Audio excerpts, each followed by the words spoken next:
दोस्तों ये ॾिसो था त हे असांजा दोस्त आहिनि ऐं हे PTLF जा अॻुवान आहिनि। ही मोहम्मद शरीफ़ तुंहिंजो फ़ोन ते पियो ॻाल्हाए, ही हिन पासे लियाकत चांडियो वेठो आहे, हे PTLF जा अॻुवान आहिनि। ऐं ताज़ो जेको आहे सो प्राइमरी उस्तादनि सां हिकिड़ी वेसागाती थी आहे, उन मामले ते जेको आहे सो हे गौर वीचार करे रहिया आहिनि।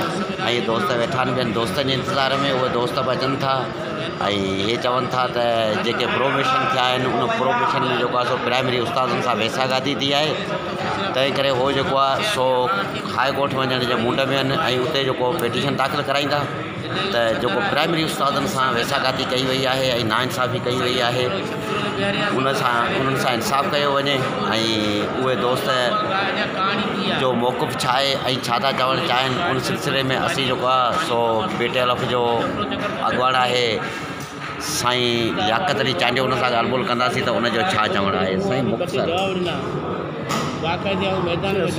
असां सां हींअर सरासर धोखो थियो आहे। असां सां जेका वेसागाती थी आहे उन में कुझु जेके मफ़ाद परस्त अनासिर उहे बि आहिनि ऐं असांजा जेके कंसल्ट ऑफिसर आहिनि उन्हनि बि असां सां वेसागाती कई आहे, जंहिंमें असांजे दोस्तनि खे आसिरो ॾेई त तव्हांखे जेको हुन में DPC में जेको जो हक़ आहे उहो उन्हनि खे ॾियूं था, उहो उन्हनि खे न ॾिनो वियो आहे। असीं उन्हनि खे मिड़ी ईअं ड्रामाई अंदाज़ में टाप में रखी करे हुननि पंहिंजा माण्हू हुते खणाए छॾिया।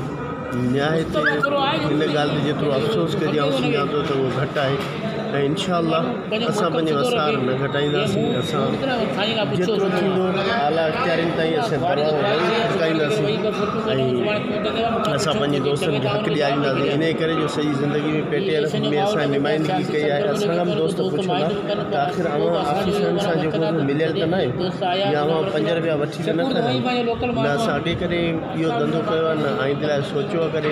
बाक़ी उस्तादनि जी हक़नि जी जंग असां इंशाअल्लाह लड़ंदा रहंदासीं। जी दोस्तों ही PTLF अॻुवान साईं लियाकत चांडियो हो ऐं हे दोस्त जेके आहिनि से हिन वक़्तु मकड़ी ते DIG होटल ते मौजूदु आहिनि ऐं हिन जा ॿिया जेके दोस्त आहिनि ऐं ज़िले ठटे जो जेको सदर आहे साईं अरशद हुसैन शाह उहो बि अचे पियो ऐं हिननि जो अॼु जेको आहे उहो प्रोग्राम आहे त उहो कराची वेंदा ऐं उते कंहिं वकील सां ॻाल्हाईंदा ऐं उन्हनि खे उहे जेके क़ानूनी तौर ते काग़ज़ात आहिनि उहे उन्हनि खे ॾींदा त जीअं सुभाणे सूमर ते या अङारे ते जेको आहे हिननि जी पिटीशन फाइल थी सघे। उन सिलसिले में असां सां गॾु PTLF तरीक़े घोड़ाबड़ी जो सदर मोहम्मद शरीफ़ तुंहिंजो बि गॾु आहे, असां उन सां बि ॻाल्हि ॿोल कंदासीं त उनजो छा चवणु। असल में ॻाल्हि इहा आहे त DPC जे हवाले सां जेका DPC थी 7 हुई 2 नंबर उहा DPC ग़लति DPC हुई, उनजे लाइ असां जेको सो कोर्ट में विया आहियूं। मुंहिंजे ख्याल में अङारे ते इंशाअल्लाह DPC कैंसिल थी वेंदी। DC साहिब यकीन दिलाई कराई आहे त बाबा ऐं इहा DPC कैंसिल कराए थो ॾियां, उन में जंहिंजो नुक़सानु थिए थो वञी थिए, असांजो नुक़सानु थियो त असीं कंहिंखे कोन छॾींदासीं। इहे चई न उन में छा थियो, प्राइमरी उस्तादनि सां का वेसागाती थी आहे।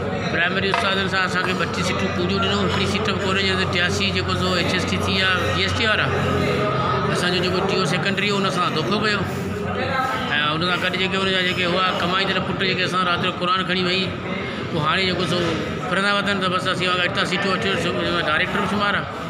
इहे सभु दोस्तनि में आहिनि। जी दोस्तों अवां PTLF अॻुवान जूं ॻाल्हियूं ॿुधियूं त हिननि जो चवणु आहे त प्राइमरी उस्ताद जेके आहिनि उन्हनि सां जेको आहे सो वेसागाती थी आहे प्रोमेशन में ऐं उन्हनि खे जेको प्रोमेशन जी लिस्ट में जेके उन्हनि जी सीटूं हुयूं उहे सीटूं उन्हनि खे न मिलियूं आहिनि ऐं उन्हनि खे सभु फ़क़ति दिलासा ॾिना विया हुआ।